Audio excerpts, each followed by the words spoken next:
पूर्वोत्तर में एक बार फिर कमल खिला है। 3 राज्यों त्रिपुरा, नागालैंड और मेघालय के नतीजे आने के साथ ही तस्वीर साफ हो गई है। जहां 2 राज्यों में भाजपा सरकार बना रही है, 2023 में होने वाले चुनावों को 2024 का सेमीफाइनल माना जा रहा है और इस सेमीफाइनल में बीजेपी ने जीत के साथ बिगुल फूका है। त्रिपुरा और नागालैंड में बीजेपी ने जबरदस्त जीत हासिल की है। वहीं मेघालय में एनपीपी सबसे बड़ी पार्टी है। हालांकि वो बहुमत से 6 सीट पीछे है। ऐसे में माना जा रहा है कि यहाँ भी भाजपा सत्ता में भागीदारी निभा सकती है। नॉर्थ ईस्ट के 3 राज्यों में मोदी मैजिक फिर से चला है। त्रिपुरा में बीजेपी फिर से सरकार बनाने जा रही है। नागालैंड में भी बीजेपी सहयोगी के साथ सत्ता में वापसी कर रही है, तो मेघालय में बीजेपी सरकार का हिस्सा हो सकती है। मतलब मोदी के खिलाफ कोई एंटी इनकम्बेंसी नहीं है। नॉर्थ ईस्ट के 3 राज्यों के चुनाव में बीजेपी की हर रणनीति कारगर रही और विरोधी फेल हुए।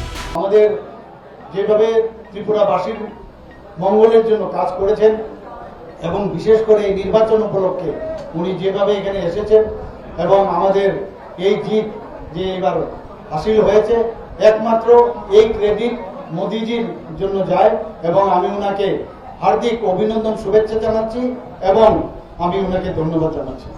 আমি ধন্যবাদ জানাচ্ছি আমাদের সর্বভারতীয় সভাপতি আমাদের সবার আদরণীয় জেপি নাড্ডাজি, আমাদের দলের সর্বেসর্বা এবং ওনার যে চিন্তা ভাবনা, উনি যেভাবে আমাদের পার্টিকে পরিচালনা করেছেন আমরা সেইভাবে কিন্তু এবারের ইলেকশনও লড়েছি এবং সংগঠনেরও আমরা সবসময় কাজ করেছি। ওনারাও কিন্তু মানে প্রত্যক্ষ পরোক্ষভাবে সবাই কিন্তু সাহায্য করেছে। সমস্ত স্তরের যারা অফিসিয়াল হাই অফিসিয়াল সবাইকে আমি ধন্যবাদ দিতে চাই। এই কয়েকটা কথা বলে আমি আমার বক্তব্য এখানে শেষ করছি। নমস্কার, জয় হিন্দ। बीजेपी जीत का जश्न मना रही है तो त्रिपुरा में हार के बाद कांग्रेस और लेफ्ट में रार मच गई है, लेकिन सारा फॉर्मूला फेल हो गया। कांग्रेस और लेफ्ट त्रिपुरा की सत्ता चाहती थी, लिहाजा सिद्धांत विचारधारा को दरकिनार कर लेफ्ट और कांग्रेस ने चुनाव से पहले प्री पोल अलायंस किया। लेकिन अब दोनों पार्टियां हार की अलग अलग वजहें गिना रही है। कांग्रेस कह रही है कि लेफ्ट की वजह से हार हुई, तो लेफ्ट का दावा है कि हार की वजह टिपरा मोथा पार्टी है, जिसने चुनाव में वोट काट लिया। मेघालय में बीजेपी सरकार में थी। एनपीपी यानी नेशनल पीपुल्स पार्टी के साथ मिलकर सरकार चला रही थी, लेकिन यहाँ दोनों पार्टियों ने प्री पोल अलायंस नहीं किया। दोनों चुनाव में अलग अलग लड़ी। मेघालय की सभी 60 सीट पर अपने दम पर लड़ने के पीछे बीजेपी की मंशा अपनी ताकत बढ़ाना था। त्रिपुरा और नागालैंड की तरह मेघालय में बीजेपी अपने दम पर मजबूत होना चाहती है, जिससे आने वाले चुनावों में मेघालय में भी बीजेपी का अपना सीएम हो। लेकिन मेघालय में बीजेपी का ये फॉर्मूला नहीं चल पाया और वो 5 सीट ही हासिल कर पाई।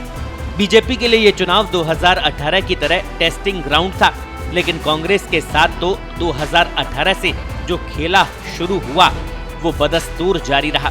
2018 के चुनाव में कांग्रेस मेघालय में सबसे बड़ी पार्टी थी, 18 सीट जीती थी, लेकिन सरकार नहीं बना सकी।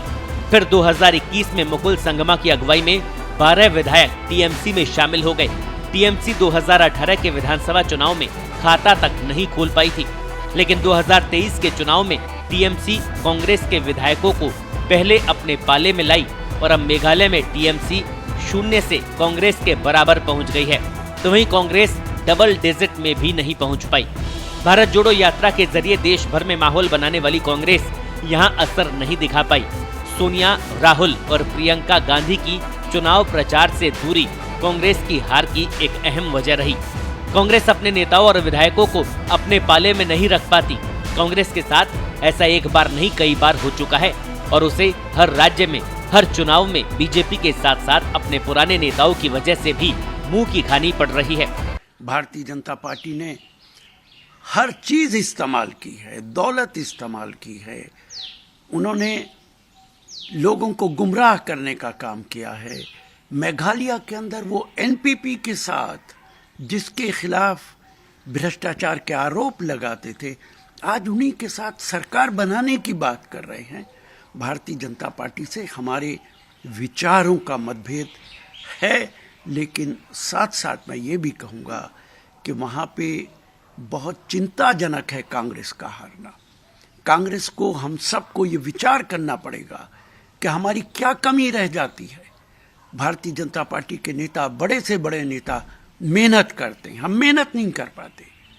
हमारी जो लिस्ट बनती है प्रचारक की, वो इस तरीके से बनती है कि जो जिसका ज़्यादा करीबी आदमी होता है उसकी लिस्ट में नाम रख दिया जाता है, उनको भेजा भी नहीं जाता है।